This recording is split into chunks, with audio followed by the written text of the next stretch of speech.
সবাই বন্যা দেখতে বেরিয়েছেন এবং ভয়ঙ্কর একটি বন্যার দৃশ্য।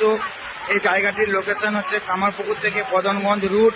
খুবই একটা ভয়ঙ্কর বন্যা, মানে যাকে বলা হয় যে একদম জল যেন মনে হচ্ছে যে সাগরের মতো হয়ে গেছে।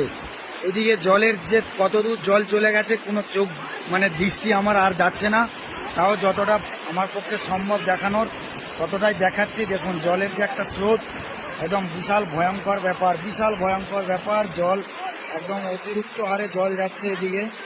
খুবই একটা জলের যে প্রভাব, সবাই বেরিয়েছেন গ্রামগঞ্জের মানুষরা, কারণ এখানে এরকম বন্যা সচরাচর দেখতে পাওয়া যায় না। এদিকে যদি দেখানো হয়, এদিক থেকেও কিন্তু প্রচুর জল আসছে, একদম প্রচুর, মানে একদম কিছু বলার মতো নয়। মানে এত বন্যা এখানে সম্ভবত দেখতেই পাওয়া যায় না সচরাচর। এদিকটা কিন্তু অনেক দূর চলে গেছে, ওই যে গাড়িগুলো দাঁড় করানো আছে অতটা পর্যন্ত কিন্তু জল, একদম জল, বিভৎস একটা সিন।